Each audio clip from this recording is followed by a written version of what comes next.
Assalamualaikum semuanya. Semoga kalian semua dalam keadaan sehat dan dilancarkan rezekinya. Amin ya robbal alamin.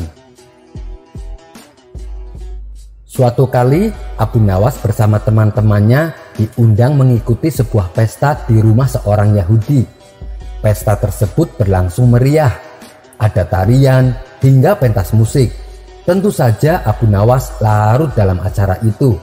Tak salah bila kelelahan kemudian menerpa Abu Nawas dan teman-temannya. Ketika para tamu telah kehausan, tuan rumah Yahudi itu kemudian menyuguhkan kopi.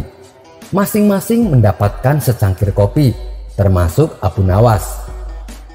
Dan ketika Abu Nawas akan minum, ia terkejut dan kaget. Karena tanpa sebab tiba-tiba ia ditampar oleh Yahudi itu. Namun suasana gembira menjadikan Abu Nawas tidak menghiraukan hal tersebut. Rasa haus pun semakin dirasakan oleh Abu Nawas. Ia kemudian akan meminum kembali kopi yang dihidangkan tadi. Kejadian serupa datang. Abu Nawas kembali ditampar. Tentu saja ia kelabakan. Dan ternyata tamparan tersebut berlangsung berkali-kali setiap Abu Nawas akan meminum kopinya. Sampai-sampai Abu Nawas tidak sempat meminumnya hingga pesta berakhir. Ketika dalam perjalanan pulang, Abu Nawas menggerutu.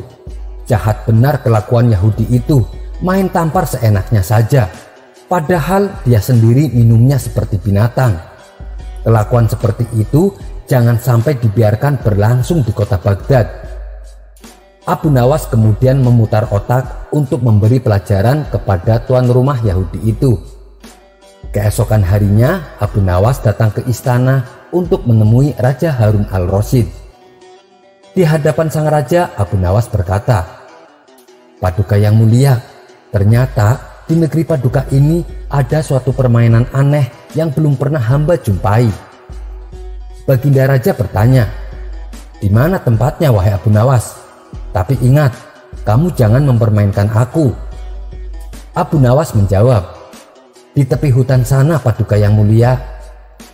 "Baiklah, nanti malam kita ke sana," balas sang raja. Abu Nawas kemudian berkata, "Tapi ada syaratnya Paduka yang mulia. Paduka yang mulia harus memakai baju seperti rakyat biasa, dan kita hanya pergi berdua saja supaya tidak menimbulkan rasa curiga." Tentu syarat ini malah menimbulkan kecurigaan Baginda. Ia pun memberi peringatan kepada Abu Nawas. "Hei Abu Nawas, kamu jangan mempermainkan aku. Nanti kamu akan mendapatkan balasannya." "Tidak Baginda yang mulia," tukas Abu Nawas. Mereka berdua sepakat pergi setelah sholat Isya. Maka berangkatlah keduanya ke rumah Yahudi itu. Dan benar, setelah sampai di sana, mereka berdua mendapati pesta yang cukup meriah. Abu Nawas dan Baginda Raja dipersilahkan masuk. Setelah keduanya bergabung dalam pesta tersebut, Baginda Raja disuruh tuan rumah Yahudi untuk menari. Namun Baginda Raja menolaknya. Akibatnya Baginda Raja ditampar kedua pipinya oleh Yahudi itu. Kejadian ini membuat sang raja sadar bahwa dirinya telah dikerjai oleh Abu Nawas. Namun apa daya, ia hanya berdua tanpa para pengawal. Maka kemudian sang raja memenuhi ajakan Yahudi itu untuk menari. Tak lama tubuh Baginda Raja pun penuh dengan keringat. Rasa haus mulai datang. Setelah kehausan, barulah kopi datang dan disuguhkan oleh tuan rumah Yahudi. Melihat hal ini, Abu Nawas tahu apa yang akan terjadi selanjutnya. Ia pun keluar dengan alasan ingin kencing. Maka tinggallah Baginda Raja sendirian. Batin Abu Nawas berkata, "Biar Baginda tahu sendiri apa yang dikerjakan oleh rakyatnya. Salahnya sendiri. Kenapa tidak pernah tahu apa yang sesungguhnya terjadi pada rakyatnya? Ia hanya percaya pada laporan para menterinya." Sementara itu, Baginda Raja yang ditinggal sendiri merasakan hal yang sama dengan Abu Nawas. Tatkala akan minum kopi, Baginda Raja ditampar oleh Yahudi itu. Begitu juga ketika akan meminumnya kembali. Maka tamparan kedua mendarat di pipi Baginda Raja. Namun Baginda Raja hanya diam saja.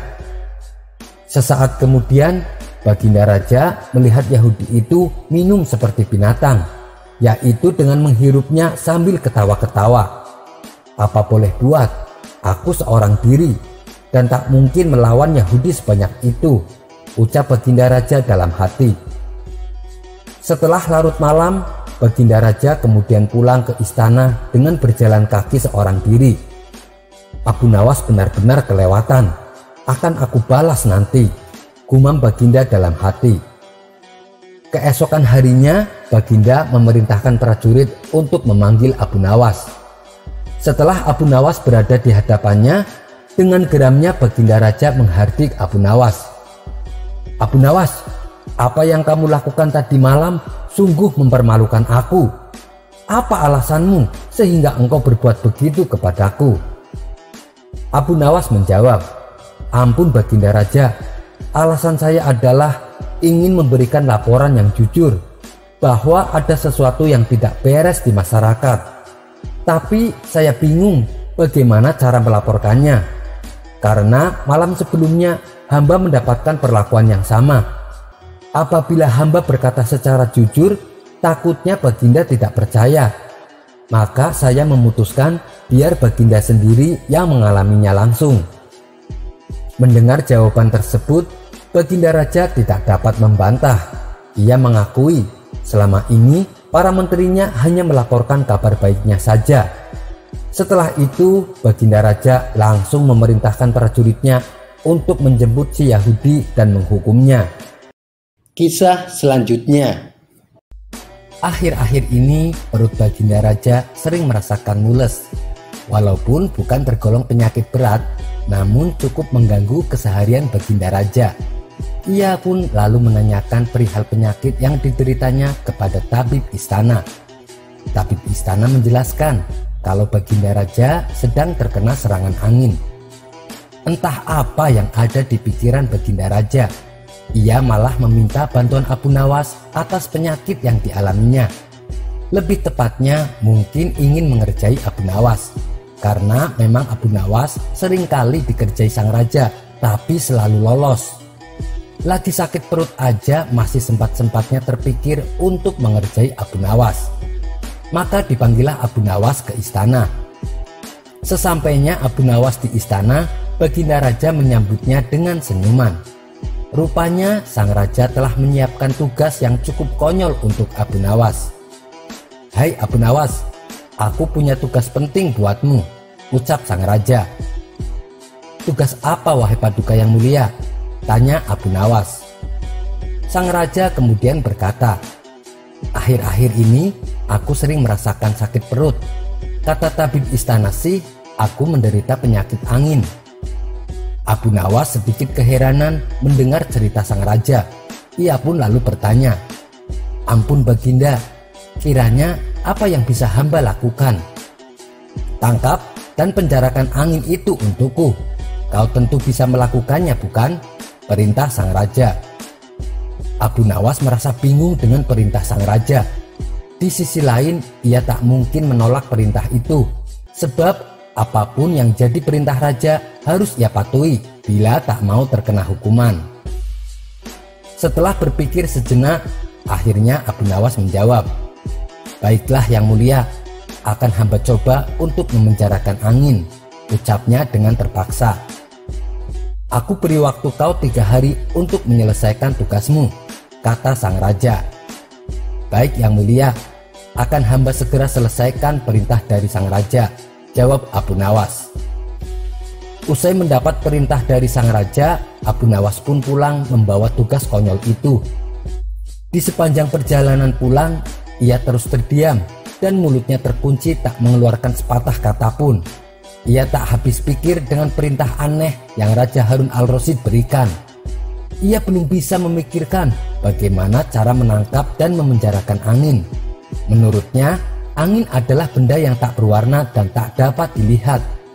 Bagaimana mungkin ia bisa menangkap angin yang bahkan tak bisa disentuh? 2 hari berlalu, Abu Nawas tak kunjung mendapatkan ide untuk menangkap angin. Apalagi harus memenjarakannya. Ia pun hampir putus asa. Bahkan ia tak dapat tidur dengan tenang. Ditambah lagi waktu yang Baginda Raja tentukan tinggal 1 hari lagi. Apa yang harus kuperbuat? Besok adalah hari terakhir. Tapi aku tak kunjung mendapatkan ide, ucapnya dalam hati. Ia mondar-mandir memikirkan cara untuk memenjarakan angin. Saking bingungnya ia sempat menyerah dan pasrah dengan hukuman yang akan diterimanya esok hari. Ketika malam datang, tiba-tiba ia mendapatkan ide yang sangat cemerlang. Bukankah angin itu tidak terlihat? Raja juga tak dapat melihatnya, bukan? Gumamnya dalam hati. Hari yang ditentukan pun tiba. Abu Nawas berangkat ke istana dengan membawa botol di tangannya. Sesampainya di istana, rupanya Baginda Raja sudah menunggu kedatangan Abu Nawas. "Kau sudah menyelesaikan tugasmu, wahai Abu Nawas?" tanya sang raja.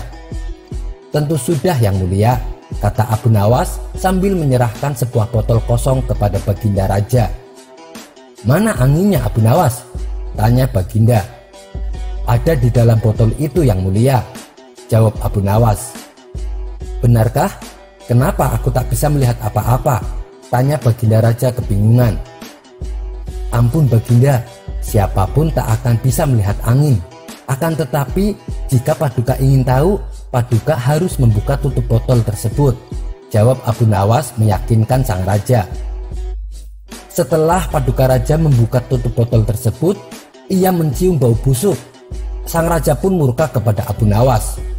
"Bau busuk apa ini? Kau mau meracuniku?" bentak sang raja. Abu Nawas menjawab dengan sedikit ketakutan.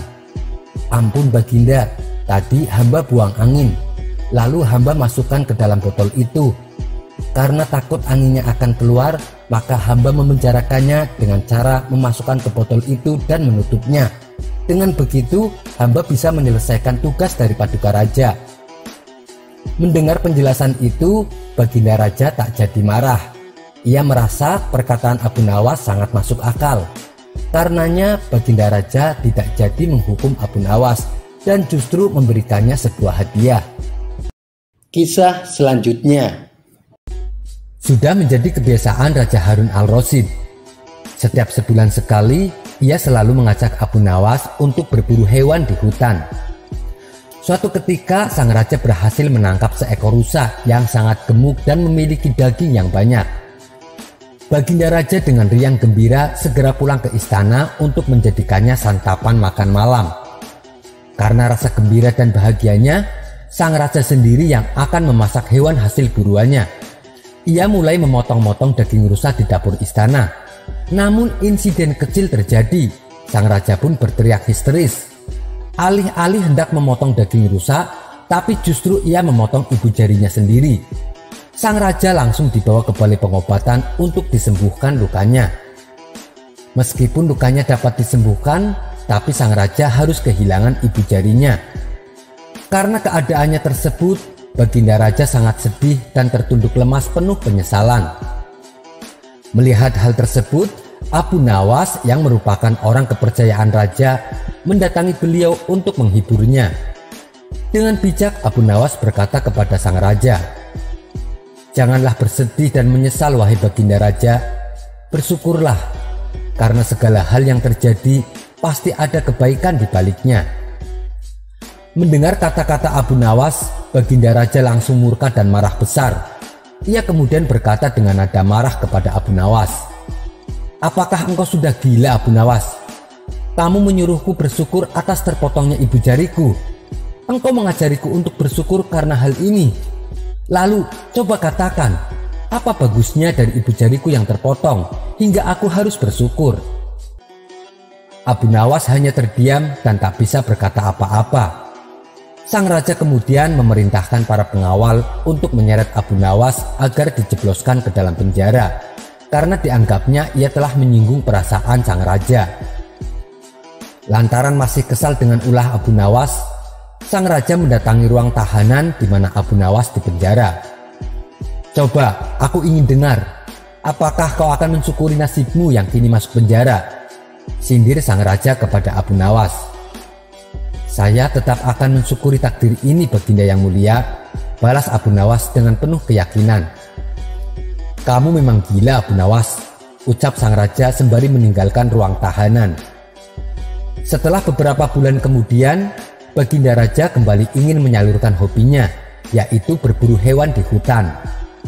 Namun kali ini ia tidak didampingi oleh Abu Nawas, sebab Abu Nawas masih mendekam di dalam penjara. Untuk pertama kalinya, Baginda Raja memasuki hutan yang dianggap masyarakat merupakan hutan terlarang. Saking asiknya berburu, Baginda Raja tak sadar kalau dirinya memasuki hutan yang dihuni oleh suku kanibal. Suku kanibal adalah sekelompok manusia yang suka memakan daging manusia. Singkat cerita, tertangkaplah sang raja dan diaraknya beliau menuju perkampungan suku primitif tersebut. Mereka hendak menjadikan raja sebagai persembahan dalam upacara besar yang akan diadakan pada malam hari. Malam persembahan pun tiba. Sang raja diseret ke tengah-tengah hiruk-pikuk kawanan suku tersebut. Beberapa saat ketika dirinya hendak dilemparkan ke dalam tungku yang menyala, sang kepala suku berteriak, "Berhenti! Kita tidak bisa mempersembahkan manusia yang cacat ini pada dewa kita." Ternyata kepala suku itu melihat bahwa sang raja tidak memiliki ibu jari di tangannya. Setelah itu, maka dilepaskanlah sang raja. Ia pun selamat dari pembunuhan. Dengan penuh rasa syukur, Baginda Raja langsung berjalan pulang ke istana. Benar juga kata Abu Nawas, di balik terpotongnya ibu jariku pasti ada hikmahnya.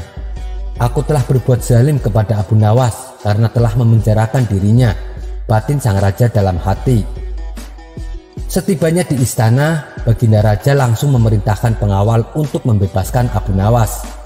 Ia juga menyuruh Abu Nawas untuk segera menghadap dirinya.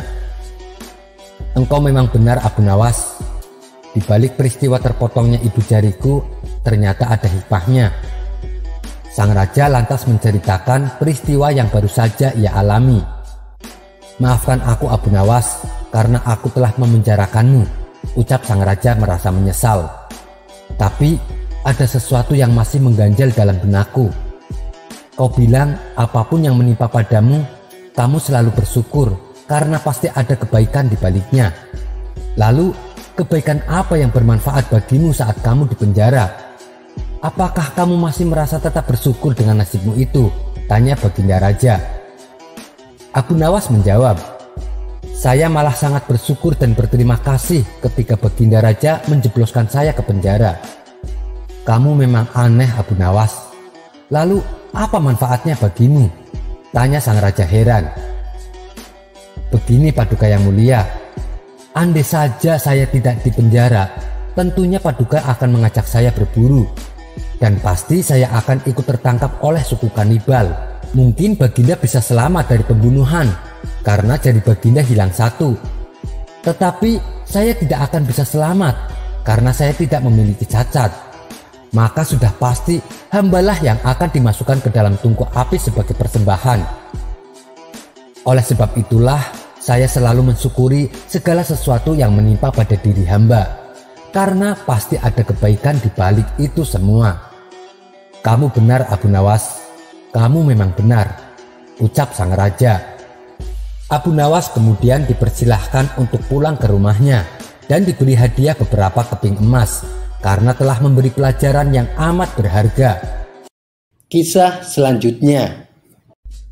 Keinginan Raja Harun al-Rasyid untuk menghukum Abu Nawas sebenarnya masih bergejolak. Tapi sang raja sudah kehabisan akal untuk menjebak Abu Nawas. Hampir semua cara sudah dilakukan, namun Abu Nawas selalu saja bisa lolos. Kecerdikan Abu Nawas malah terkadang membuat sang raja harus menanggung malu. Alih-alih bisa menjebak Abu Nawas, tapi endingnya malah dirinya dipermalukan. Hal itulah yang membuat sang raja kapok untuk menjebak Abu Nawas. Seorang penasehat kerajaan kepercayaan Baginda Raja menyarankan agar Baginda memanggil seorang ilmuwan ulama yang berilmu tinggi untuk menandingi Abu Nawas. Pasti masih ada peluang untuk mencari celah kelemahan Abu Nawas. Menjebak pencuri harus dengan pencuri. Begitu juga untuk menjebak ulama harus dengan ulama, ujar penasehat istana. Mendengar itu, sang raja pun tersenyum, seolah menemukan cara yang jitu untuk menjebak Abu Nawas. Sang raja menyetujui usulan tersebut, lalu menyuruh punggawa istana untuk dicarikan ulama ilmuwan yang berilmu tinggi. Setelah ulama yang berilmu tinggi berhasil ditemukan, Baginda Raja menanyakan cara terbaik untuk menjerat Abu Nawas. Ulama itu memberitahu cara-cara yang paling jitu kepada Baginda Raja. Baginda Raja manggut-manggut setuju. Apalagi ulama itu menegaskan bahwa ramalan Abu Nawas tentang takdir kematian Baginda Raja sama sekali tidak mempunyai dasar yang kuat. Tiada seorang pun manusia yang tahu kapan dan di mana ia akan mati, apalagi tentang ajal orang lain.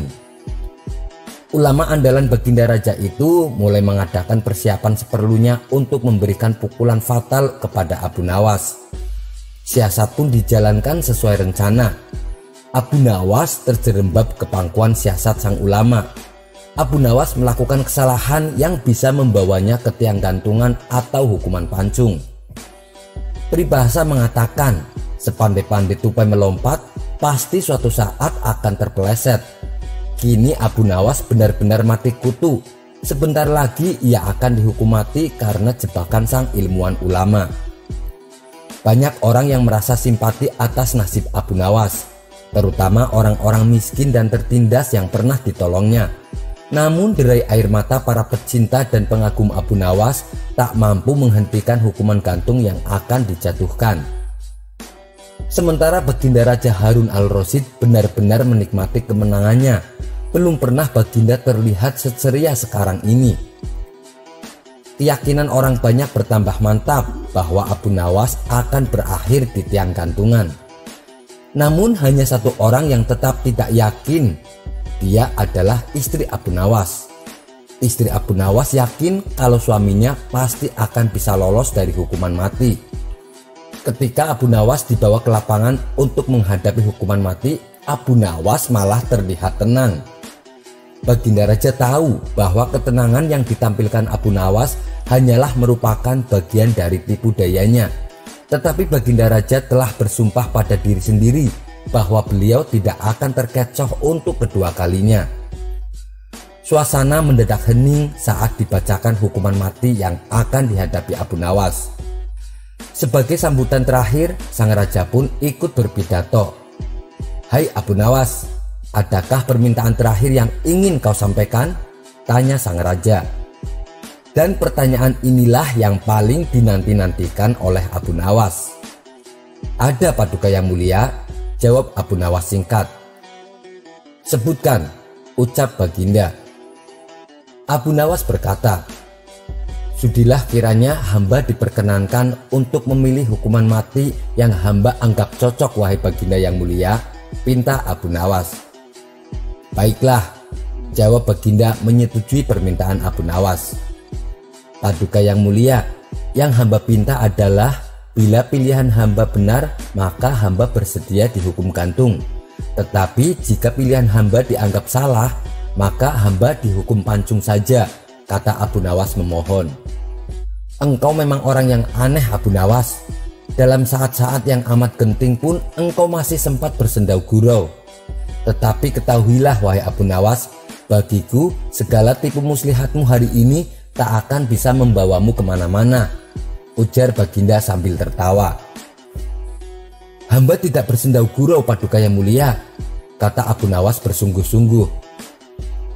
Baginda Raja tertawa terpingkal-pingkal.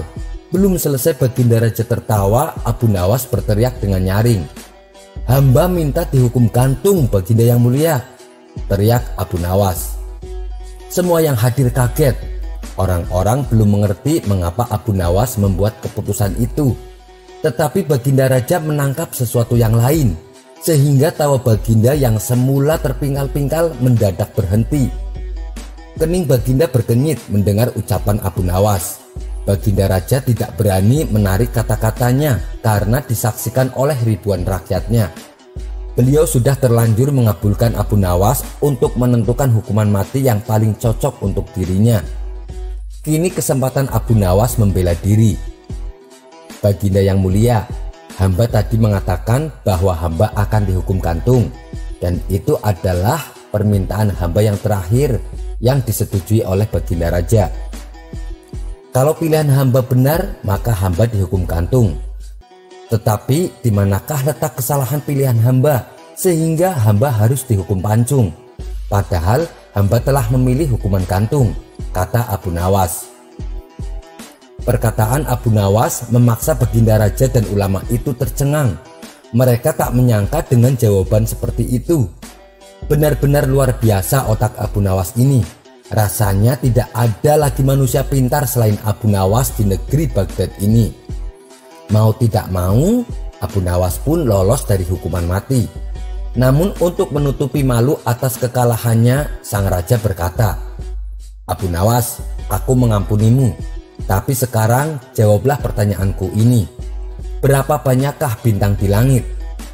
"Oh, itu gampang sekali tuanku," kata Abu Nawas.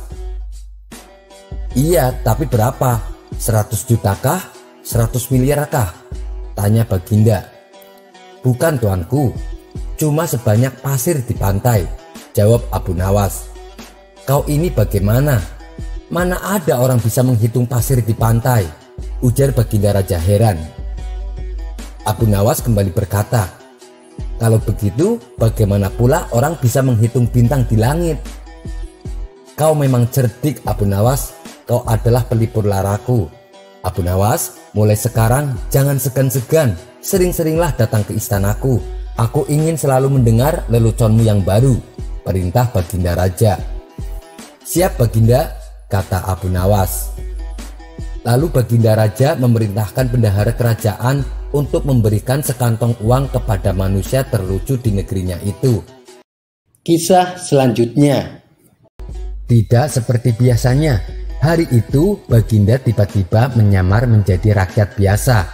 Beliau ingin mengetahui kondisi rakyatnya yang sebenarnya, bukan hanya dari laporan para menterinya. Baginda mulai keluar istana dengan pakaian yang amat sederhana, layaknya seperti rakyat jelata. Ketika Baginda tiba di sebuah perkampungan, beliau melihat beberapa orang berkumpul di suatu tempat. Setelah Baginda mendekat, ternyata seorang ulama sedang menyampaikan kajian tentang alam barzah. Tak lama kemudian, ada seorang yang datang dan ikut duduk bersama jamaah. Orang itu lantas bertanya kepada sang ulama, "Wahai Syekh, saya pernah ke makam orang kafir dan mengintip kuburnya.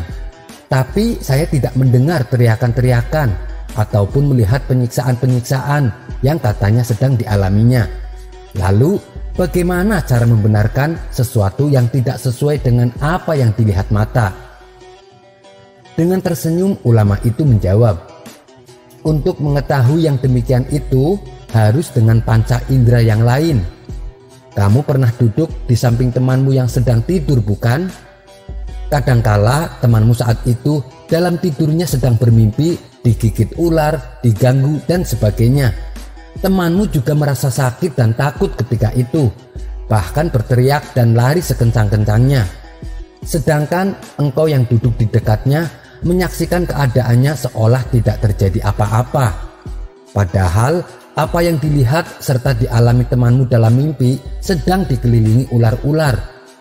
Maka jika masalah mimpi yang remeh saja sudah tidak mampu mata melihatnya, mungkinkah engkau bisa melihat apa yang terjadi di alam barzah?" Baginda Raja terkesan dengan penjelasan ulama itu, sehingga Baginda memutuskan untuk mengikuti pengajian tersebut sampai selesai. Kini ulama itu melanjutkan kajiannya tentang alam akhirat. Dikatakan bahwa di surga tersedia berbagai macam kenikmatan, termasuk adanya bermacam-macam perhiasan yang keindahannya tidak ada duanya di dunia ini. Salah satu perhiasan yang paling indah adalah mahkota surga yang terbuat dari cahaya. Semua perhiasan di surga tak ada yang bisa menandingi keindahannya. Saking indahnya, maka satu mahkota jauh lebih bagus dari dunia dan seisinya. Begitu pengajian selesai, Baginda Raja memilih untuk balik ke istana. Setelah sehari berlalu, Baginda masih terkesan dengan ceramah sang ulama tempo hari, apalagi sewaktu membahas tentang mahkota surga. Betapa sangat beruntung orang yang mendapatkannya, ujar Baginda dalam hati. Saat sedang asik membayangkan mahkota surga, tiba-tiba terlintas di benak Baginda sosok Abu Nawas. Nah, ini dia kesempatan baik untuk menguji kecerdikan Abu Nawas, ucap Baginda. Prajurit, segera perintahkan Abu Nawas untuk secepatnya datang kemari. Beberapa orang prajurit dengan sigap langsung pergi menuju rumah Abu Nawas. Setelah Abu Nawas tiba di istana, Baginda Raja langsung mengajaknya duduk di sampingnya. Begini Abu Nawas, kemarin saya mendengar ceramah seorang ulama tentang alam barzah. Ia juga bercerita tentang keindahan surga dan segala perhiasannya. Dan yang paling menyita perhatianku adalah mahkota surga yang terbuat dari cahaya. Dalam hati Abu Nawas berkata, pasti akan ada permintaan yang aneh-aneh lagi nih dari Baginda. Dan ternyata dugaan Abu Nawas benar. Ia disuruh pergi ke surga mengambilkan mahkota untuk Baginda. Apakah engkau sanggup Abu Nawas? Tanya Baginda Raja. Saya sanggup Baginda yang mulia, tapi ada syaratnya, tukas Abu Nawas. Sebutkan syarat itu, kata Baginda Raja. Saya minta Baginda menyediakan pintunya supaya saya bisa masuk ke dalam surga. Pintu apa itu? Tanya Baginda belum mengerti. Pintu alam akhirat Baginda yang mulia, jawab Abu Nawas. Apa itu? Tanya Baginda ingin tahu. Pintu alam akhirat yaitu kiamat Paduka yang mulia. Masing-masing alam mempunyai pintu. Pintu alam dunia adalah rahim ibu. Pintu alam barzah adalah kematian. Dan pintu alam akhirat adalah kiamat. Surga berada di alam akhirat. Bila Baginda masih tetap menghendaki saya mengambilkan mahkota di surga, maka Paduka harus membuat dunia menjadi kiamat terlebih dahulu. Mendengar penjelasan Abu Nawas, Baginda Raja pun terdiam. Di sela-sela kebingungan Baginda Raja, Abu Nawas bertanya lagi, masihkah Baginda menginginkan mahkota dari surga? Baginda Raja tidak menjawabnya. Beliau hanya diam 1000 bahasa. Sejenak kemudian, Abu Nawas mohon diri dan pergi dari hadapan sang raja. Kisah selanjutnya. Seperti biasa, Raja Harun al-Rasyid lagi-lagi memberikan misi mustahil kepada Abu Nawas. Ia tak bosan-bosannya mengetes kecerdikan Abu Nawas. Kali ini ia meminta sesuatu yang tak wajar. Raja meminta Abu Nawas untuk pergi ke bulan. Padahal zaman itu belum ada teknologi canggih, belum ada mobil, belum ada motor, apalagi pesawat antariksa. Jadi jelas jika misi itu hanya untuk menguji kecerdikan Abu Nawas saja. Pergi ke bulan? Tanya Abu Nawas kaget. Ya Abu, saya tahu kau adalah seorang pria yang pintar. Kau harus dapat pergi ke bulan, jawab sang raja. Oke, saya akan pergi ke sana besok sore yang mulia, jawab Abu Nawas dengan cepat. Raja pun terkejut. Ia tak menyangka bahwa Abu Nawas mengiyakan tantangannya itu. Lalu sang raja bertanya, dari mana kamu akan pergi wahai Abu Nawas? Dari rumahku yang mulia, jawab Abu Nawas. Baiklah, besok malam saya akan pergi ke rumahmu untuk melihatmu pergi ke bulan, kata sang raja. Malam itu, raja beserta para menterinya pergi ke rumah Abu Nawas. Bulan purnama bersinar dengan terang. Bintang-bintang menyebar berkilauan di seluruh penjuru langit. Ketika raja dan para menterinya tiba di rumah Abu Nawas sudah tidak ada di rumah. Mereka hanya bertemu dengan istrinya. Di mana Abu Nawas? Tanya sang raja. Dia baru berangkat ke bulan yang mulia. Dia berkata kalau akan segera kembali, jawab istri Abu Nawas. Bagaimana cara Abu Nawas pergi ke bulan? Tanya salah satu menteri penasaran. Dia memanjat pohon palem di sebelah sana dan akan kembali melalui pohon palem itu juga, jawab sang istrinya Abu Nawas. Raja dan para menteri kemudian menghampiri pohon palem yang ditunjukkan istrinya. Terlihat bayangan seseorang yang sedang turun dari pohon itu. "Apakah itu kau Abu Nawas?" tanya sang raja. "Iya, ini saya Abu Nawas Baginda," jawab Abu Nawas. "Apakah kau meneliti bulan dari pohon palem itu?" tanya sang raja. "Tidak yang mulia, saya melakukan penyelidikan ketika bulan mencapai tanah. Pohon hanya sekedar sarana untuk saya pergi ke bulan," jawab Abu Nawas. Raja Harun al-Rasyid pun tersenyum dengan perkataan Abu Nawas. Ia kemudian menanyakan apa yang dilihatnya saat di bulan. "Hanya tanah dan gunung-gunung, tidak ada tumbuhan di sana," kata Abu Nawas. "Kalau Baginda tak percaya, saya punya banyak saksi. Bukan hanya 1 atau 2 saksi, tapi ribuan saksi," sambung Abu Nawas. "Siapa saksimu?" tanya sang raja. "Bintang-bintang di langit adalah saksiku. Anda bisa langsung menanyakannya kepada mereka." Mendengar jawaban itu, raja pun tertawa. "Mengapa kau tak menunggu kami menyaksikan kau pergi ke bulan?" tanya sang raja. "Anda terlambat yang mulia. Saya hanya dapat pergi ke bulan pada waktu tertentu saja." Begitulah kecerdikan Abu Nawas ketika menerima tantangan sang raja. Kisah selanjutnya. Abu Nawas memang dikenal dekat dengan Raja Harun al-Rasyid. Tapi pada suatu ketika ada peristiwa aneh yang membuat sang raja heran.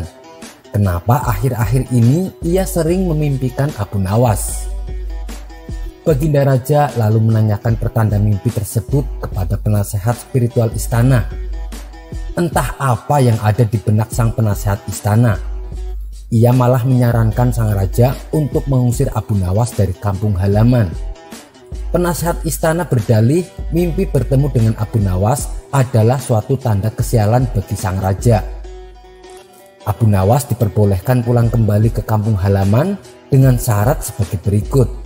Tidak boleh dengan jalan kaki, tidak boleh dengan merangkak, dan tidak boleh dengan menaiki kendaraan hewan. Awalnya sang raja tidak enak hati harus mengusir Abu Nawas.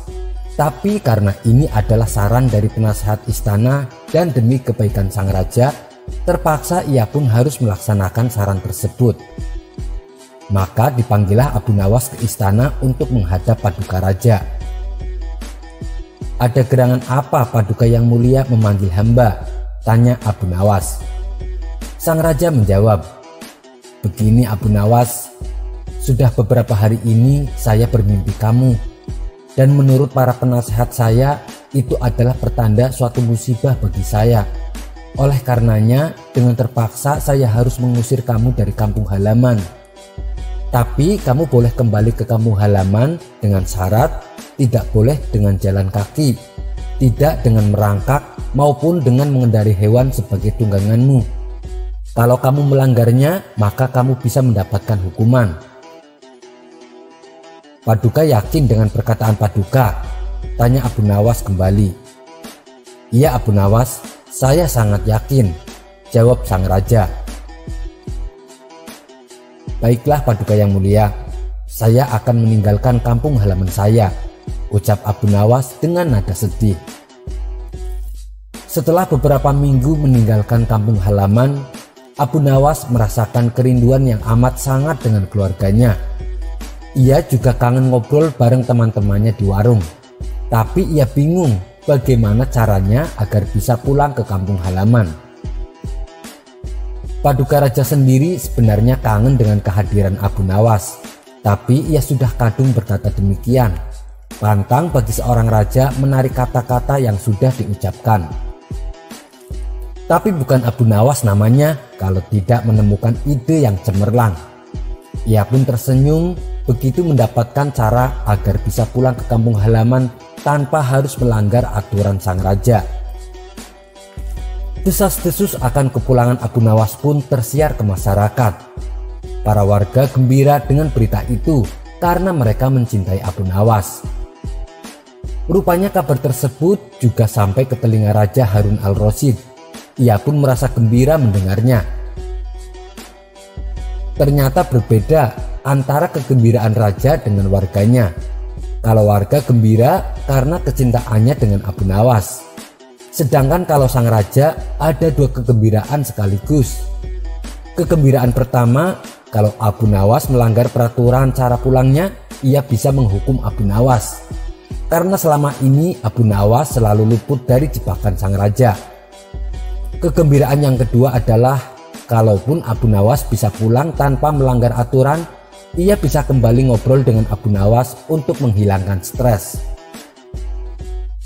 Setelah memasuki gerbang kota, Abu Nawas disambut oleh para masyarakat dengan sukacita. Mereka mengiring Abu Nawas layaknya pahlawan yang baru pulang dari medan perang. Kepulangan Abu Nawas ke kampung halaman terdengar oleh pihak istana. Para penasehat istana dan Raja Harun al-Rasyid segera mendatangi Abu Nawas yang sedang diarak warga. Mereka penasaran dengan cara apa Abu Nawas pulang ke kampung halaman.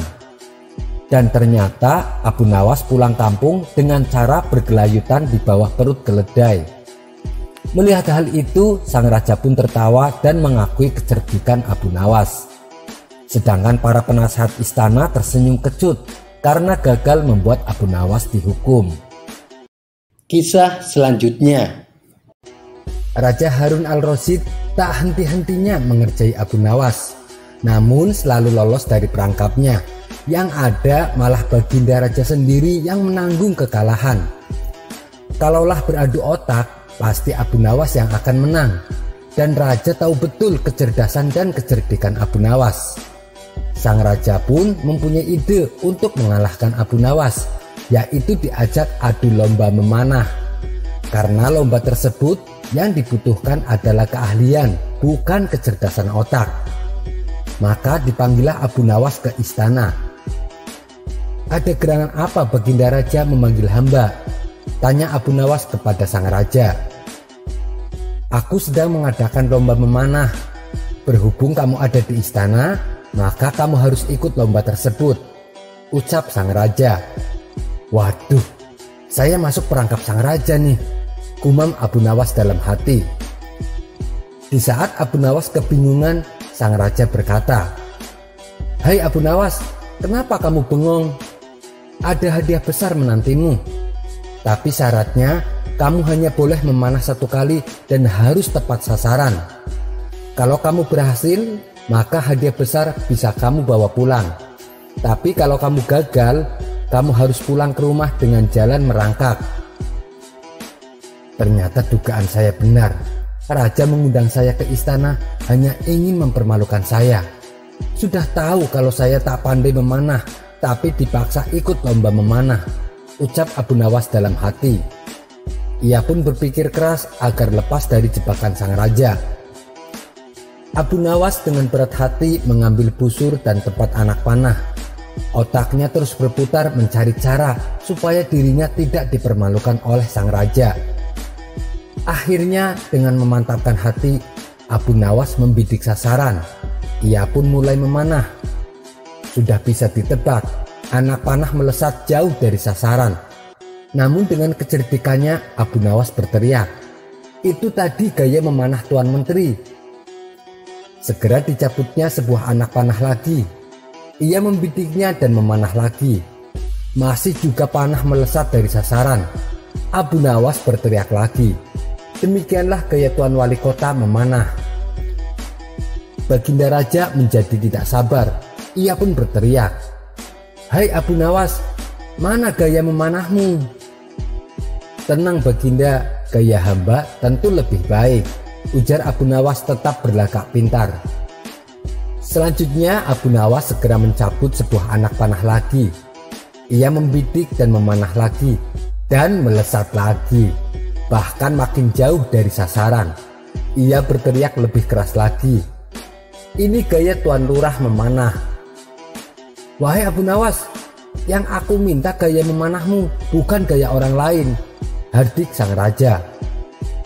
Abu Nawas nyaris putus asa, tapi tetap menunjukkan wajah lucunya. "Tenang baginda, tenang," ucapnya seraya mengambil anak panah lagi. Ini adalah untuk yang keempat kalinya Abu Nawas mencabut anak panah. Beruntung baginya, kali ini anak panah secara kebetulan melesat menyentuh sasaran. Ia pun berteriak sangat kencang, "Inilah gaya Abu Nawas memanah. Untuk itu kita tunggu hadiah dari Paduka Raja," Melihat kecerdikan Abu Nawas, sang raja pun tak henti-hentinya tertawa. "Kamu memang cerdik, Abu Nawas," kata sang raja sambil menyerahkan hadiahnya. Kisah selanjutnya. Alkisah, Abu Nawas mempunyai seekor burung nuri yang cantik. Tiap pagi dan sore, Abu Nawas rajin memandikan burungnya. Pada suatu ketika, Baginda Raja Harun al-Rasyid bertandang ke rumah Abu Nawas. Kedatangan paduka raja yang tiba-tiba itu membuat Abu Nawas kaget. Pasalnya di rumah Abu Nawas tidak tersedia makanan untuk menjamu sang raja.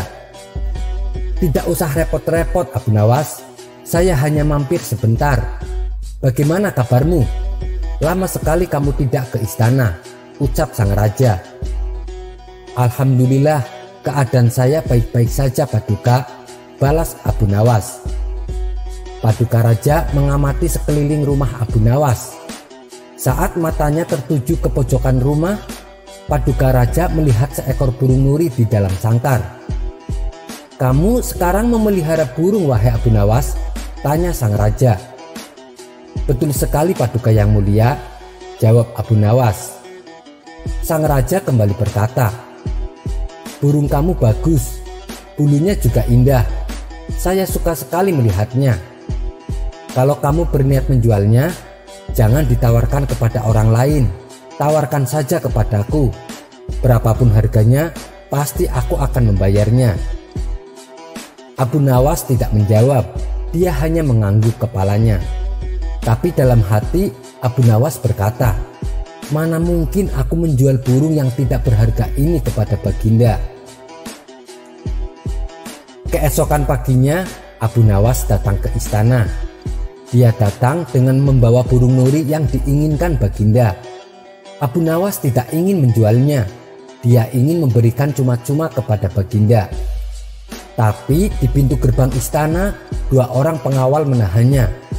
Mereka berdua adalah kepercayaan menteri istana yang dengki kepada Abu Nawas. "Ada keperluan apa kamu datang kemari?" tanya pengawal. Abu Nawas menjawab, "Tempo hari paduka raja datang ke rumah saya dan menyukai burung saya. Oleh sebab itu, saya ingin memberikan burung ini kepada paduka raja." Salah seorang pengawal berkata, "Tinggalkan saja burung jelek itu di sini, biar aku yang menyerahkannya kepada paduka raja." Abu Nawas pun menurut. Dalam situasi seperti ini, dia tidak mungkin melawan. Tapi suatu saat mereka pasti akan mendapatkan balasannya. Kedua pengawal itu lalu menukar burung Abu Nawas dengan burung gereja. Setelah itu diserahkan kepada paduka raja. "Paduka yang mulia, ini ada titipan burung dari Abu Nawas," ucap pengawal. "Kurang ajar Abu Nawas," kata sang raja dengan nada penuh emosi. Sang raja merasa terhina dengan perbuatan Abu Nawas. Burung nuri yang diharapkannya, tapi burung gereja yang dikirimkan. Sang menteri yang dengki kepada Abu Nawas tersenyum puas melihat kinerja anak buahnya. "Kali ini engkau pasti akan kena hukuman, wahai Abu Nawas," ujarnya dalam hati. Tanpa menunggu waktu, saat itu juga Baginda Raja mendatangi rumah Abu Nawas. "Hei Abu Nawas, kalau kau keberatan menjual burung nuri kepadaku, aku tidak apa-apa. Tapi jangan kau kirim burung gereja ke istana. Itu suatu penghinaan buatku," kecam Baginda dengan mata memerah menahan amarah. Abu Nawas kaget mendengar perkataan paduka raja. Padahal yang ia kirimkan adalah burung nuri sesuai dengan keinginan sang raja. Tapi Abu Nawas tidak mempunyai saksi untuk membuktikannya. Sedangkan kedua pengawal yang menghadangnya di istana adalah orang kepercayaan menteri yang dengki kepada dirinya. Tapi Abu Nawas tidak kehilangan akal. "Begini paduka yang mulia," tutur Abu Nawas mencoba meredakan amarah Baginda. "Istana paduka telah kemasukan 2 orang penyihir." Paduka raja bertanya heran, "Penyihir yang mana wahai Abu Nawas? Siapa mereka?" Abu Nawas menjawab, Dua orang penjaga pintu istana itulah penyihirnya. Mereka telah menyihir burung nuri menjadi burung gereja. Kalau Paduka tidak percaya, tunggulah besok di istana. Paduka akan menyaksikan sendiri betapa hebatnya sihir mereka. Saya masih punya burung satu lagi untuk Paduka. Sang raja bertanya, burung apa itu? Burung pipit, Paduka yang mulia, balas Abu Nawas. Burung pipit? Kamu sendiri kan tahu saya tidak suka dengan burung pipit, bentak sang raja. Sabar dulu Paduka yang mulia. Besok pagi saya akan ke istana membawa burung pipit. Nanti bisa disihir menjadi burung nuri oleh kedua pengawal yang menjaga pintu istana. Pagi-pagi sekali Abu Nawas sudah tiba di istana. Dia membawa burung pipit di tangannya. Di depan gerbang lagi-lagi Abu Nawas dicegat oleh kedua pengawal. Ada perlu apa lagi kau di sini? Hardik si pengawal. Sudah kubilang, Paduka Raja sedang tidak menerima tamu. Abu Nawas menjawab, maaf, kemarin aku keliru. Aku sebenarnya ingin memberikan burung pipit ini kepada Paduka, tapi aku keliru mengambilnya. Paduka pasti marah-marah mendapat kiriman burung nuri tersebut. Semua orang tahu Baginda sangat benci dengan burung nuri. Dia pernah tersesat di hutan gara-gara burung nuri sialan itu. Maafkan aku telah membuat Baginda marah. Taruh saja di situ, biar nanti aku yang akan menyerahkan kepada Paduka, perintah pengawal istana. Terpengaruh bujukan Abu Nawas, kedua kaki tangan sang menteri itu pun menukar burung pipit dengan burung nuri. Setelah itu mereka menyerahkannya kepada Paduka. Keduanya bersukaria karena sebentar lagi Abu Nawas pasti akan mendapatkan hukuman yang berat dari sang raja. Paduka yang mulia, ini ada kiriman burung nuri dari Abu Nawas, ucap salah satu pengawal. Sang raja terperangah kaget. Ternyata benar apa yang dikatakan Abu Nawas. Kedua pengawal ini bisa menyihir alias menggelapkan barang yang bukan haknya. Ini burung nurinya, lalu mana burung pipitnya? Sindir Baginda yang langsung membuat wajah kedua pengawal itu pucat pasi. Belum sempat kedua pengawal itu menjawab, sang raja langsung menghukum kedua orang tersebut dan dipecat jadi pengawal istana. Kisah selanjutnya. Suatu hari Raja Harun al-Rasyid mempunyai keinginan yang nyeleneh. Ia ingin membuat istana di awang-awang. Memang terkesan janggal, tapi apa salahnya kalau dicoba, kata sang raja dalam hati. Paduka Raja kemudian menyuruh pengawal pribadinya memanggil Abu Nawas. Menurutnya, untuk urusan rumit seperti ini, Abu Nawas pasti punya solusinya. Ada gerangan apa Paduka Raja memanggil hamba? Tanya Abu Nawas. Sang raja menjawab, wahai Abu Nawas, aku sangat ingin membangun istana di awang-awang agar aku lebih terkenal di antara raja-raja yang lain. Adakah kemungkinan keinginanku itu terwujud, wahai Abu Nawas? Tidak ada yang tidak mungkin dilakukan di dunia ini, wahai Paduka yang mulia, balas Abu Nawas. Sang raja kembali berkata, kalau menurutmu hal ini tidak mustahil diwujudkan, maka aku serahkan sepenuhnya proyek pembangunan kepadamu. Abu Nawas terperanjat. Ia menyesal telah mengatakan kemungkinan mewujudkan istana di awang-awang. Tetapi nasi telah menjadi bubur. Apa yang sudah dikatakan oleh Baginda Raja tidak mungkin ditarik kembali. Sang raja memberi waktu kepada Abu Nawas beberapa minggu. Rasanya tak ada yang lebih berat bagi Abu Nawas kecuali tugas yang diembannya sekarang. Jangankan membangun istana di langit, membangun gubuk kecil saja di langit sudah merupakan hal yang mustahil dikerjakan. Hanya Tuhan saja yang mampu melakukannya, gumam Abu Nawas. Hari-hari berlalu seperti biasanya. Tak ada yang dikerjakan Abu Nawas kecuali memikirkan bagaimana membuat sang raja merasa yakin kalau yang dibangun itu benar-benar istana di langit. Seluruh ingatannya dikerahkan dan dihubung-hubungkan. Abu Nawas bahkan berusaha menjangkau masa kanak-kanaknya. Sampai ia ingat bahwa dulu ia pernah bermain layang-layang. Inilah yang membuat Abu Nawas girang. Ia tidak menyia-nyiakan waktu lagi. Bersama beberapa sahabatnya, ia merancang layang-layang raksasa berbentuk persegi 4. Setelah layang-layang tersebut selesai dibuat, baru Abu Nawas melukis pintu-pintu serta jendela-jendela dan ornamen-ornamen lainnya hingga menyerupai istana. Ketika semuanya selesai, Abu Nawas dan sahabat-sahabatnya menerbangkan layang-layang raksasa itu dari suatu tempat yang dirahasiakan. Begitu layang-layang raksasa berbentuk istana itu membumbung tinggi di angkasa, penduduk negeri gempar. Baginda Raja girang bukan kepalang. Benarkah Abu Nawas berhasil membangun istana di langit? Tanya sang raja dalam hati. Dengan tidak sabar, beliau didampingi beberapa orang pengawal bergegas menemui Abu Nawas. Abu Nawas berkata dengan bangga, "Paduka yang mulia, istana pesanan Paduka telah selesai."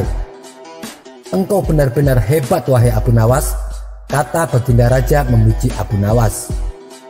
"Terima kasih Paduka yang mulia," jawab Abu Nawas.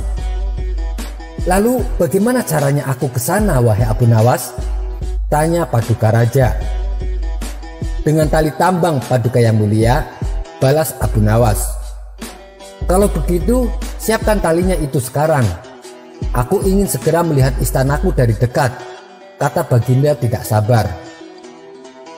"Maafkan hamba, Paduka yang mulia, hamba kemarin lupa memasang talinya, sehingga seorang kawan hamba tertinggal di sana dan tidak bisa turun," jawab Abu Nawas. "Bagaimana dengan engkau sendiri, wahai Abu Nawas? Dengan apa engkau turun ke bumi?" tanya Baginda Raja. "Dengan menggunakan sayap, Paduka yang mulia," kata Abu Nawas dengan bangga. "Kalau begitu, buatkan aku sayap supaya aku bisa terbang ke sana," jawab Baginda. "Paduka yang mulia, sayap itu hanya bisa diciptakan dalam mimpi," kata Abu Nawas menjelaskan. "Engkau berani mengatakan aku gila sepertimu?" tanya Baginda sambil melotot. "Iya Baginda, kurang lebih seperti itulah," jawab Abu Nawas tangkas. "Apa maksudmu, wahai Abu Nawas?" tanya Baginda lagi. Baginda tahu bahwa membangun istana di awang-awang adalah pekerjaan yang mustahil dilakukan, tetapi Baginda tetap menyuruh hamba mengerjakannya. Sedangkan hamba juga tahu bahwa pekerjaan itu mustahil dikerjakan, tetapi hamba tetap menyanggupi titah Baginda yang tidak masuk akal itu, kata Abu Nawas berusaha meyakinkan Baginda. Tanpa menoleh, Baginda Raja kembali ke istana diiringi para pengawalnya. Sementara Abu Nawas berdiri sendirian sambil memandang ke atas melihat istana terapung di awang-awang. "Sebenarnya siapa di antara kita yang gila?" tanya Baginda Raja mulai jengkel. "Hamba kira kita berdua sama-sama tidak waras, tuanku. Tapi lebih duluan yang punya ide," jawab Abu Nawas sambil senyum dan tanpa ragu. Demikianlah kisah Abu Nawas membuat istana di awang-awang. Kisah selanjutnya. Suatu hari, Raja Harun al-Rasyid tampak tersenyum-senyum sendiri. Pasalnya, ia baru saja membaca buku kisah Raja Nabi Sulaiman, di mana Nabi Sulaiman mempunyai bawahan yang sanggup memindahkan istana Ratu Balqis. Dalam benaknya berhayal, alangkah asiknya bila istanaku dipindah di atas gunung. Aku bisa menikmati pemandangan negeriku dari atas. Tapi siapa juga yang sanggup melakukannya? Tanya sang raja dalam hati. Tidak lama kemudian, ingatannya tertuju pada Abu Nawas. Aku punya ide untuk menjerat Abu Nawas. Aku akan menyuruh dia untuk memindahkan istanaku. Pasti dia tidak akan sanggup. Dengan begitu, aku punya alasan untuk menghukumnya, ucapnya dalam hati penuh kegirangan. Sang raja lalu memerintahkan para prajuritnya untuk menjemput Abu Nawas di rumahnya. Sesampainya di rumah Abu Nawas, salah satu prajurit berkata kepada Abu Nawas, "Wahai Abu Nawas, Paduka yang mulia memerintahkan engkau untuk menghadap ke istana sekarang juga." Abu Nawas yang sedang istirahat kaget mendengar perintah itu. Namun karena ini adalah titah Paduka Raja, Abu Nawas mau tidak mau harus mematuhinya. Setibanya di istana, Abu Nawas langsung menghadap Paduka Raja. "Ada gerangan apa tiba-tiba Paduka yang mulia memanggil hamba?" tanya Abu Nawas. Sang raja menjawab, "Kamu kenapa terlihat gugup begitu wahai Abu Nawas? Kemarilah, duduk di sampingku." Abu Nawas pun melangkahkan kakinya mendekati sang raja dan duduk di sampingnya. Sang raja kembali berkata, "Begini Abu Nawas, saya telah membaca kisah tentang Raja Sulaiman yang sangat menakjubkan. Di antaranya memindahkan istana Ratu Balqis di hadapannya. Setelah membaca kisah itu, saya jadi punya keinginan untuk memindahkan istana ini di atas gunung, supaya saya bisa menikmati pemandangan negeriku dari atas. Dan tujuan saya memanggilmu kemari adalah untuk memerintahkanmu melakukannya." "Maksud Paduka Raja, saya disuruh memindahkan istana Paduka ke atas gunung?" tanya Abu Nawas heran. "Iya, betul Abu Nawas. Saya tahu kamu adalah orang yang cerdik. Kamu pasti bisa melakukannya. Tapi kalau kamu gagal, maka kamu akan menerima hukuman," ucap sang raja. Abu Nawas pun mengeluarkan keringat dingin dan menelan ludah mendengar perintah itu. Bagaimana mungkin ia sanggup melakukan pekerjaan yang mustahil? Ini pasti hanya jebakan Paduka Raja untuk menghukumnya. Setelah lama berpikir, akhirnya dengan terpaksa Abu Nawas menerima titah Paduka Raja. "Baiklah Abu Nawas, saya kasih waktu sebulan untuk bisa menyelesaikannya," kata sang raja. Abu Nawas lalu pulang ke rumah dengan muka pucat pasi. Hari-hari pun berlalu, Abu Nawas masih belum menemukan ide. Ia berpikir keras bagaimana caranya agar bisa lepas dari jebakan Paduka Raja. Angan-angannya terus melayang mencari cara untuk memecahkan masalahnya. Tiba-tiba terlintas di benaknya ide yang cemerlang. Abu Nawas gembira bukan kepalang. Ia pun langsung ke istana menghadap Paduka Raja. "Belum 1 bulan tapi kamu sudah menghadap kepadaku. Apakah kamu akan memindahkan istanaku sekarang juga?" tanya sang raja kepada Abu Nawas. "Tidak Paduka yang mulia, bukan sekarang," jawab Abu Nawas. "Lalu ada tujuan apa kamu menghadapku?" tanya sang raja kembali. "Saya mempunyai usul demi memperlancar tugas hamba ini," kata Abu Nawas. "Dengan senang hati saya akan mendengarkan usulanmu itu," jawab sang raja. "Begini Paduka yang mulia, sebentar lagi kan hari raya Kurban, di mana hari itu adalah hari yang suci bagi umat Islam. Saya akan memindahkan istana Paduka bertepatan dengan hari raya Kurban," kata Abu Nawas menjelaskan. "Saya sangat setuju dengan usulanmu itu," balas sang raja. "Tapi ada syaratnya Paduka yang mulia," ujar Abu Nawas. "Apa itu syaratnya?" tanya sang raja. "Paduka yang mulia harus menyembelih 10 ekor sapi yang gemuk untuk dibagikan kepada fakir miskin," pinta Abu Nawas. "Baiklah, kalau usulmu cuma itu, maka aku setujui," jawab sang raja. Mendengar permintaannya dikabulkan, Abu Nawas lalu pulang dengan penuh gembira. Hari yang ditunggu pun tiba. Gema takbir berkumandang menyambut datangnya hari suci Idul Adha. Sementara Paduka Raja dan seluruh jajaran menterinya telah berkumpul di depan istana menanti kedatangan Abu Nawas. Tak lama kemudian nampak Abu Nawas berjalan menuju ke arah mereka. Mereka penasaran apa yang akan dilakukan oleh Abu Nawas. Ada yang beranggapan jangan-jangan Abu Nawas memang mempunyai ilmu sakti. Setelah Abu Nawas berdiri tepat di depan istana, ia bertanya kepada sang raja, "Wahai Paduka Raja, apakah semua orang sudah meninggalkan istana?" Sang raja menjawab, "Sudah Abu Nawas, semua orang sudah saya perintahkan untuk keluar." "Baguslah, kalau begitu saya akan memindahkan istana Paduka," balas Abu Nawas. Abu Nawas lalu jongkok dengan posisi seolah akan memindahkan istana. Semua menteri istana sempat berdecak kagum melihat tingkah Abu Nawas. Setelah sekian lama ditunggu, Abu Nawas masih saja dengan posisi yang sama. "Hai Abu Nawas, apalagi yang kau tunggu? Kenapa kamu tidak segera memindahkan istanaku?" tanya sang raja. "Ini saya sudah siap dari tadi, Paduka Yang Mulia," jawab Abu Nawas. "Apa maksudmu? Yang aku lihat kamu masih terdiam seperti itu dari tadi," tanya sang raja kembali. "Paduka Yang Mulia kan menyuruh saya memindahkan istana. Ini saya sudah siap menunggu orang-orang meletakkan istana ke atas pundak saya. Setelah itu saya akan memindahkan istana ini ke gunung sesuai dengan perintah Paduka," jawab Abu Nawas dengan senyum yang lebar. Tentu saja tidak ada yang mampu mengangkat istana ke pundak Abu Nawas. Meskipun seluruh rakyat dikumpulkan, juga tidak ada yang mampu. Mendengar jawaban itu, Raja Harun al-Rasyid terdiam sejenak dan mengakui kecerdikan Abu Nawas. Walhasil, Abu Nawas kembali lolos dari jebakan sang raja. Kisah selanjutnya. Tingkah Abu Nawas kali ini bikin masyarakat geleng-geleng kepala. Bahkan ada yang mengatakan kalau Abu Nawas sudah gila. Bagaimana tidak?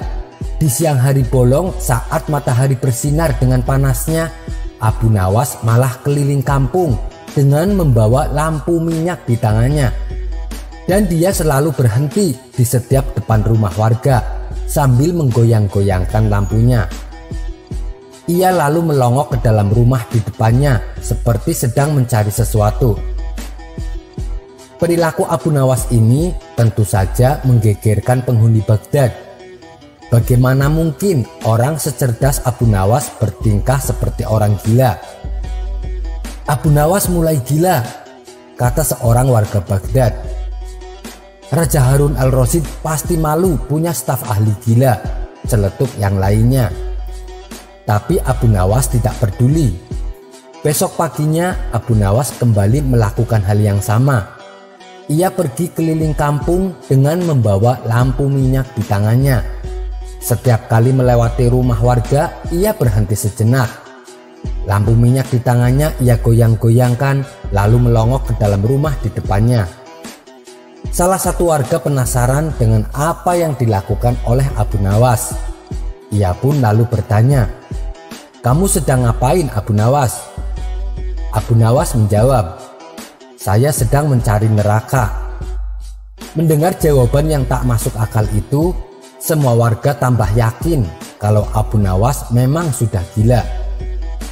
Namun anggapan warga tak membuat Abu Nawas berhenti.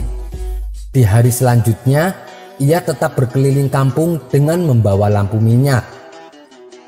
Karena tidak nyaman dengan tingkah Abu Nawas, warga kampung melaporkan Abu Nawas ke istana dan meminta supaya Abu Nawas ditahan. Para warga beralasan apabila orang gila dibiarkan bebas berkeliaran, seseorang bisa membunuh orang lain dan berpura-pura gila, atau bisa juga mengintip orang mandi dengan pura-pura gila. Raja Harun al-Rasyid marah dan geram mendengar pengaduan warga. Ia juga malu bukan main akibat ulah Abu Nawas. "Cepat tangkap Abu Nawas dan seret kemari," perintah sang raja. Maka ditangkaplah Abu Nawas oleh warga kampung dan dibawanya ke istana. Beberapa menteri istana yang tidak suka dengan Abu Nawas merasa gembira. Kegilaan Abu Nawas mereka manfaatkan untuk menghasut Raja Harun al-Rasyid. Mereka menginginkan supaya Abu Nawas dihukum pasung.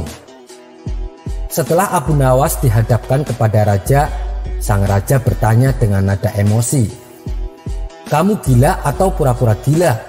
Apa alasanmu keliling kampung di siang hari dengan membawa lampu minyak?" Dengan entengnya Abu Nawas menjawab, "Saya sedang mencari neraka, Paduka Yang Mulia." Mendengar jawaban Abu Nawas, sang raja bertambah geram. "Kamu memang sudah benar-benar gila, wahai Abu Nawas," kata sang raja.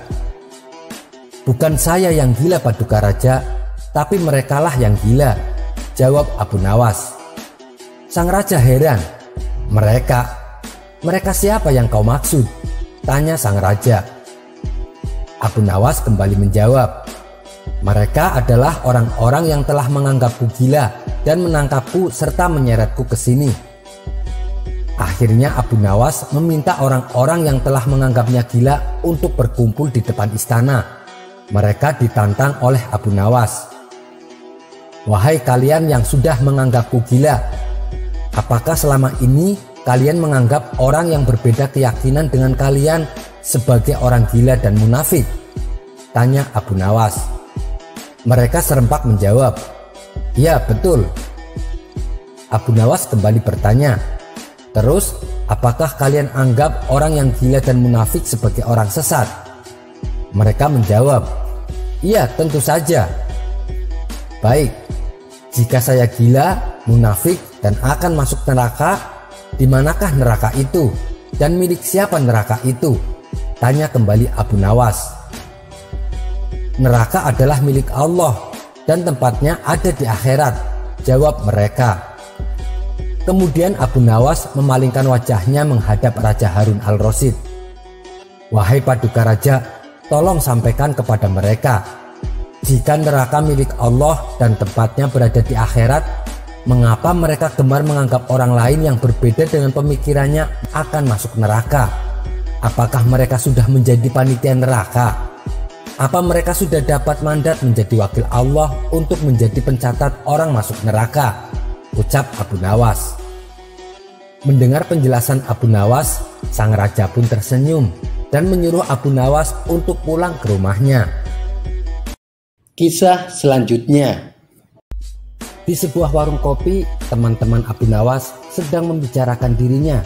Mereka kagum dengan kecerdikan Abu Nawas. Setiap kali sang raja memberikan tantangan, selalu dapat dikalahkannya. Walhasil, Abu Nawas sering pulang membawa hadiah. Salah satu dari mereka berkata, aku ada ide sebuah tantangan untuk Abu Nawas, tapi kayaknya Abu Nawas tidak akan berani. Kalaupun dia menerima tantangan ini, yang pasti dia akan kalah dan bisa-bisa dihukum pancung oleh sang raja. Tantangan apakah itu? Tanya mereka penasaran. Aku akan menantang Abu Nawas untuk memantati Paduka Raja, jawabnya. Setelah ditunggu-tunggu, akhirnya Abu Nawas datang. Nah, ini Abu Nawas datang, kata salah seorang dari mereka. Ada apa emangnya? Tanya Abu Nawas. Kami semua tahu, kecerdikanmu sering membuat Paduka Raja kewalahan. Apapun tantangan dari Paduka Raja bisa kamu kalahkan. Tapi kami punya tantangan untukmu. Itu pun kalau kamu berani, kata mereka membuka percakapan. Apa yang harus kutakutkan? Tidak ada yang perlu ditakuti kecuali Allah, kata Abu Nawas menantang. Mereka kembali berkata, selama ini belum pernah ada seorang pun yang berani memantati Paduka Raja. Bukankah begitu, hai Abu Nawas? Tentu saja tidak ada yang berani, karena itu adalah pelecehan berat. Hukumannya pasti dipancung, kata Abu Nawas memberitahu. Nah itu dia, apakah engkau berani melakukannya? Tantang mereka. Sudah aku katakan, aku hanya takut kepada Allah. Kalau aku bisa memantati Paduka Raja, apa imbalannya? Kata Abu Nawas balik menantang. 100 keping uang emas. Namun syaratnya Paduka Raja harus tertawa ketika kau pantati, jawab mereka. Baiklah, aku terima tantangan itu, kata Abu Nawas. Kapan kamu akan melakukannya? Sebagai bukti kami juga harus menyaksikan kamu memantati Paduka Raja, balas mereka. Minggu depan Paduka Raja akan mengadakan jamuan kenegaraan. Para menteri, pegawai istana, dan orang-orang diundang, termasuk aku. Hadirlah kalian di sana. Di acara tersebut nanti aku akan memantati Paduka Raja. Hari yang ditunggu pun tiba. Kawan-kawan Abu Nawas segera mendatangi acara yang diadakan oleh istana. Saat acara sudah dimulai, Abu Nawas tak kunjung datang. Sambutan dari para menteri dan petinggi kerajaan telah selesai. namun Abu Nawas masih belum juga datang.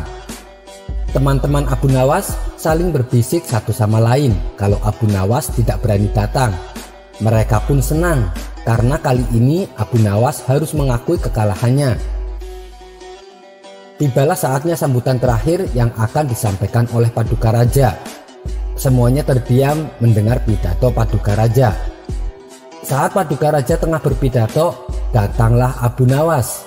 Tak seperti biasanya, kali ini Abu Nawas duduk di tempat paling belakang. Ia duduk di atas tanah di halaman istana. Kehadiran Abu Nawas membuat kawan-kawannya kaget. Sedangkan Paduka Raja heran dengan kelakuan Abu Nawas. Ia pun memanggil Abu Nawas. "Hai Abu Nawas, majulah dan duduklah di atas karpet. Nanti pakaianmu kotor karena duduk di atas tanah." "Ampun Paduka yang mulia, sebenarnya hamba ini sudah duduk di atas karpet," jawab Abu Nawas. Paduka Raja bingung mendengar pengakuan Abu Nawas, karena yang ia lihat Abu Nawas duduk di atas tanah. "Karpet yang mana yang engkau maksudkan wahai Abu Nawas?" tanya Paduka Raja masih bingung.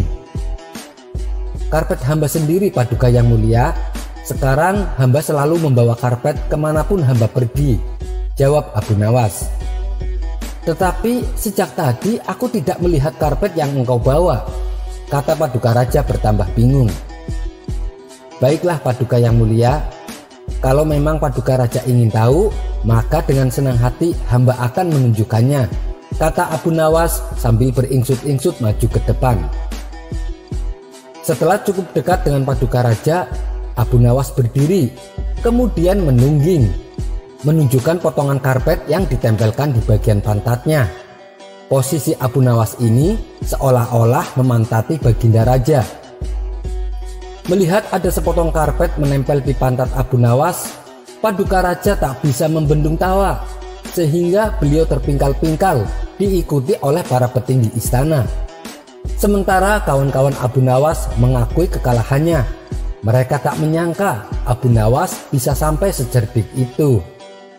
Sampai bertemu lagi di kisah selanjutnya. Wassalamualaikum warahmatullahi wabarakatuh.